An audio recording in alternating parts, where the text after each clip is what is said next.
And we're back for another episode. In this episode, I'm going to be covering the Las Vegas live letter from the producer, which was done today on the 19th of October 2014. It finished a little while ago. I had to spend some time writing up my notes and taking some screenshots and stuff like that. So here we go. So I'm just going to show what I have and just read through my notes. I'm going to aim to get through this as quickly as possible. Probably take about 20-30 minutes. Forgive me, it's a very long live letter. It was 1 hour 45 minutes long, so I'm going to try and summarize it as quickly as I possibly can. So one sec. Okay, so here we have it. Letter from the producer live in Las Vegas. Moving straight on. So hosted by Bayon from the community team, and as soon as Yoshida walked out, he was already teasing some random pictures that from upcoming content. So you had Ninja, you had this is a wedding dress for the Eternal Bond system, you have what looks like Chocobo Racing and stuff like that, and they were also joined by this guy, this Mitsutoshi Gondai, and the Batman t-shirt is in reference to some joke that they were talking about yesterday, like a way of saying that Dark Knight has been confirmed for the expansion, but that's all it was in. And you have two translators with them as well, the regulars. So anyway, I'm going to quickly blitz through this as quickly as I possibly can. So one of the first things they showed was a video of the final coil of Bahamut. So if I just... oh yeah, he's just singing. There we go. So here's some screenshots of Final Coil of Bahamut, and I'll cover the Final Coil of Bahamut questions now while these screenshots are being shown. So first question, will there be a token system for armor, considering a token system for armor, like for example when you kill a boss, will it drop a token rather than the armor itself, so that you can exchange it for the armor you want rather than wasting armor you don't need? And the question is, maybe in the future, not right now. So one thing that they are changing though is that they said there won't be a weekly lockout for raids for which is going to be planned for patch 2.45 or patch 2.5. And what that means is that rather than only getting one chance per week to clear content, if you want to help friends do it or whatever, then you can just go in again. That's what they're aiming for. Okay. Question 2, how many turns will there be in the final coil? There'll be 4 turns. They said do not look up the bosses because even the boss names will be spoilers. So they said don't bother, just experience it yourself. Question 3, will there be Ninja Allagan gear added to the game? And what they've said is that ninja weapons will be dropping from the new dungeons like Shiva Extreme or whatever new dungeons, and also the final coil, and that gear will be shared prior to patch 2.3 with Monk. So apparently Monk and Ninja will be sharing gear, which is curious because they said that the primary stat for Ninja will actually be Dexed. So how they will share Monk gear is beyond me. Who knows if it was a mistranslation, but that's what they said in the live letter. And they said, what item level will you need to be in order to do the final coil of Bahamut? And they said to get through the first turn is like any gear which is available right at the launch of patch 2.4. So maybe crafted gear, or maybe the gear that you can sort of get your hands on from new dungeons, who knows. But they basically said you won't need much to do the first coil of the final coil, but you will need more going beyond that. And okay, next question. It says, will there be a coil-themed mount or minion? So, for example, they would like to see an ADS mount. That was obviously a joke. And the answer to that, maybe. So, okay, maybe, who knows. But not in this patch, maybe in the future. Will there be, the next question, an alliance raid, for example, to fight the different parts of Bahamut's body? So, the answer is for this, no, there won't be. But they will be adding in the final part of Crystal Tower in patch 2.5, and the expansion will also have more Alliance mode dungeons and raids going in for the future. Okay, Now, so that's basically it for the final Coil of Bahamut section. So I'll just quickly go through the remaining screenshots I've got of this. And as they show, patch 2.4 Dreams of Ice. So then questions started coming up about Hildebrand. So they said that as in the patch 2.4 trailer video, there was photos of Ultras. I don't know who Ultras is, I'm assuming it's from a previous Final Fantasy game. And the question was asked immediately, will Ultras be a battle in the new Hildebrand questline? And the answer is, yes it will. So they immediately showed a video of Typhon and Ultras. So they will be part of the new Hildebrand quest. And then the next question was, will there be a Battle on Big Bridge Extreme mode? And they said, kind of, they said there will be a harder Hildebrand fight where he actually has 8 arms rather than 2, which is planned for patch 2.5, but at the same time they won't make it too difficult because they want content to be accessible well, when it comes to Hildebrand at least, they want the content to be accessible to all players, not just to the raiders. So it will be more challenging, but it won't be too challenging. So that was that question. Then the next question was, will Hildebrand's story continue in 3.0 as in the expansion? And the answer was, if it's wanted by the players, at which point the crowd gave out a massive cheer that yes, we really want it. And one thing they did say though, that the current story of Hildebrand will end in patch 2.5 and they will see what they do going forward. And then the question was asked, will Hildebrand's mother be appearing? And Yoshida basically said, yes she will. But he said as well, you have to think, what sort of mother does she have to be that she married the crazy father? So they have to really spend their time on it to see how it goes. And they also said as well that when they originally added Hildebrand in, it was supposed to be some tiny little extra thing in 1.0. They never knew that it was going to turn out as big as it did. So that's just how things go, I guess. And then he showed off a couple of the new gear screenshots, and this was accompanied by a bunch of questions about item levels and the new Allegan Tombstone. So the first question of this section was, what is a new tombstone called? And they said the literal translation from Japanese is the Allegan Tombstone of Poetics. So whether that will be exactly how it's typed in game, we don't know yet, but maybe. So Poetics, that's what the new tombstone will be. Next question, will mythology be phased out? Yes it will. So it says exchange all your mythology for soldiery because mythology will be useless, there'll be nothing you can buy with it, there's no point keeping any of it. And third question in this section, it says, will you be able to exchange new tombstones to upgrade gear? And the answer was yes, you can. So just like before, you can get the new tombstone, you can get new upgraded gear. So yeah. Now they were kind of vague about that, but you know, they like to be vague in live letters. It's more just to let you know what's happening, but just wait until the patch launches. And then the last question of this section was, will there be new high level gear for Disciples of the Hand and Land, for crafters and gatherers? And the answer was yes, and it will be rebalanced by patch 2.45 to make it easier for new players, because they said they had a lot of issues with, for example, new players coming in for the PlayStation 4 version who were just not able to get into crafting because they could never afford all the material, stuff like that. So they're going to be making it a lot more accessible for new players to do high-level crafting. But for the other crafters in the game who are already literally at cap, like me for example, there will be even more upgrades going forwards. So it will, by patch 2.45, it will accommodate both. Now the next question section was about housing. So how are they going to fix housing in patch 2.4? So what they've decided to do is add in these subdivisions to the housing areas, and what that basically just means is that rather than there just being 30 plots of land per ward, there's now going to be 2 sets of plots of 30.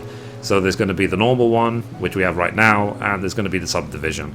So each ward will have 2 sections. You can only get 2 the section if I go back by clicking on this subdivision option on the Aephorite shard. So it's effectively just doubling up each one of the wards. So rather than just adding wards 9 to 16, they've done it this way, but it's effectively the same thing. So they've added 8 new wards to the game, and that will be true for the Mist, for the Goblet, and for Lavender Beds. It will be the same for all the housing areas. And they said as well that you have to, the only way to get to these sections before you buy a house is to use the subdivision option on the Aethernet shard. There's no other way to get there quickly. So once you have a house, then of course you can teleport straight to it, but until then that's the quickest way to do it. So they said be ready to select that option so that you can get to the area quickly if you want to buy a house. And then there was questions about Ninja. So the questions were, what cross-class question? The first question about Ninja: what cross-class skills will Ninja have available to them? And they said in order to unlock Ninja, you need to be a level 30 rogue and a 15 pugilist.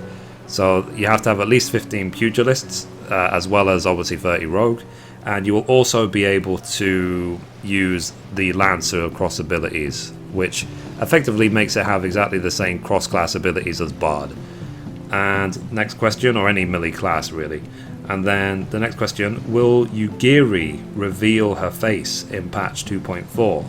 And Yoshida dropped a little tiny bombshell basically saying, no, she won't be revealing her face because she is the new race. But they haven't said what that new race is, so we just have to wait and see. And it says, will we be able to set permissions for the Eternal Bond system so that partners can share a personal house? And they said maybe, think about it in the future. You know, they have to just think about how they'll do it. Next question, what are the requirements for the Eternal Bond system? And they said they're going to actually take this kind of seriously, so you're going to have to apply it on the lodestone. Two players will be given a bracelet in game to wear. Then you talk to an NPC to sort out the details in order to book when, where, etc.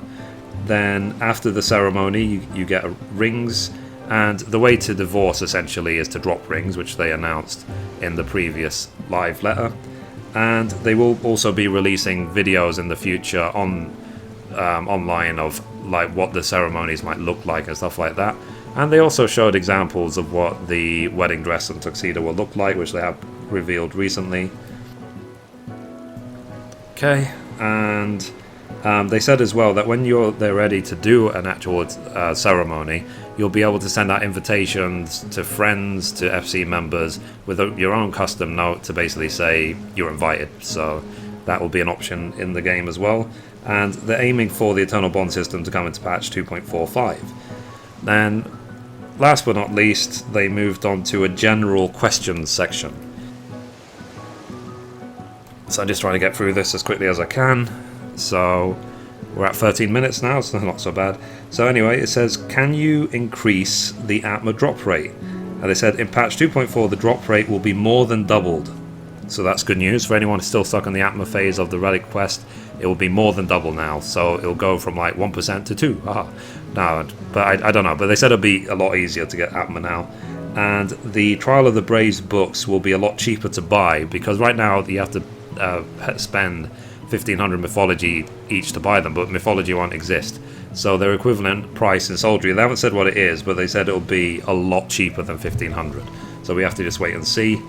And they said as well the Ninja Nexus weapon is very good. So they basically have confirmed that yes, there will be a Ninja relic in the game as well. And next question, can you stop abilities going on cooldown when changing classes in areas outside of towns? And they said, well, it's done like that to avoid exploiting cooldowns and using other classes' abilities at the same time and just switching back and forth. But they said maybe the compromise they can make is allowing you to change abilities, say, next to an Aephorite shard. So, for example, if you're doing the hunt in Revenants in Mordona and you just go back to Revenant's Hall to quickly change class, then that could be a way of doing things going forward. And next question effectively was, let's see. Whoops, sorry, skipping ahead a bit too much. So, okay, the next question basically is it's very tiring to cast Stone Skin on each party member. So what they basically are looking at doing is making that Stone Skin initially can be cast party-wide. Okay, so next question, or the next section really was... I keep skipping ahead, I really should stop doing that. Anyway, so the next question was, will there be a Chocobo barding with a free company crest? The answer will be, yes there will be. They didn't say when though. Will we be able to dye Allegan gear? They said yes, but not yet, wait for future announcements. And they said please adjust Extreme Primal mount drop rates, and they said yeah, in patch 2.4 the drop rate will be higher, and also the Leviathan mirrors will be higher drop rate as well. So they're making it easier to collect these collector items. And they said, will the second coil be easier other than the Echo? And there was mixed feelings from the crowd about whether they should or not, but they basically said yeah, there will be some nerfs. So an example they gave for this is that the weekly lockout will be dropped. The Echo buff will be added in after 2 to 3 weeks of the launch of patch 2.4. You'll be able to join with the duty finder initially only as an 8-man party, but then that will be changed to random queues, so you'll be able to queue solo and do the second coil. And then for example, an example of a nerf they said is like in turn 7, when you get petrified at the moment, if you get hit once during petrify, then you instantly die. That will change, so when you get petrified, you'll still be petrified for like 30 seconds, but you won't die instantly if you get hit. So tiny nerf, but a nerf either way. So they will make it easier, but they said they're not going to make it so easy that anyone can get turn 9 finished. They said it's like little nerfs to support you, but not more than that. And then obviously Echo buff plus the fact that item level increases going up should make it accessible to all players. But they will watch it, so they said, just like they did with the first coil, they will watch how the progression is going to see what they do. And then they moved on to the general announcements section after the Q&A was finished. So they basically said things are adding in: Chocobo breeding, Chocobo racing, which will go in alongside the Gold Saucer. The Gold Saucer is right now planned for patch 2.5 part 2.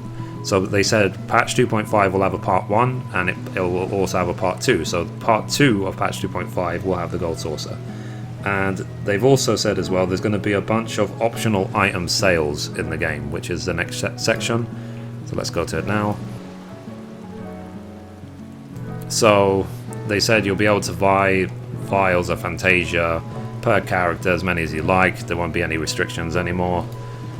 You'll be able to buy a bunch of seasonal gear you can see very cheaply from previous events that are no longer available if you want to pick them up, like these pumpkin heads and these things from the Halloween events previously. And then, but these, because of this optional item sales is a new feature, they had to add in some special ones. So you can see here these minions of Y'shtola, Yida and Papa Limo.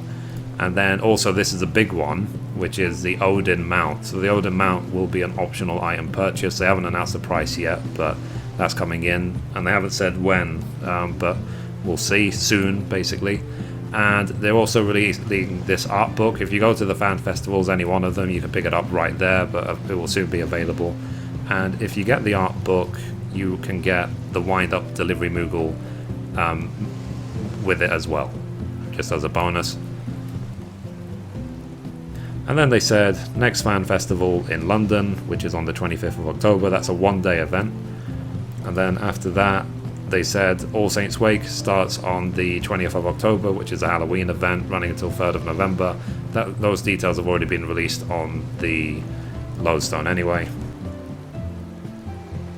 And they said the last event, the last fan festival, will be in Tokyo. And they said in each of the fan festivals coming forward, they will be releasing even more content about, and more information about the upcoming expansions and stuff like that. So yeah, so that was basically it. That was the Las Vegas live letter 2014,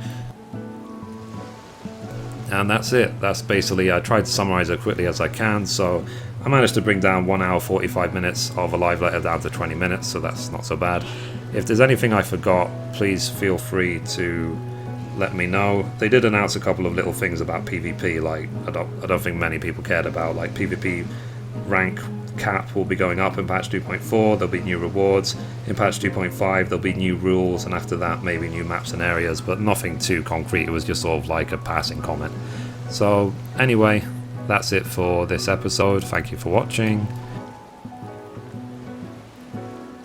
and as always, goodbye from me and goodbye from Mithrie.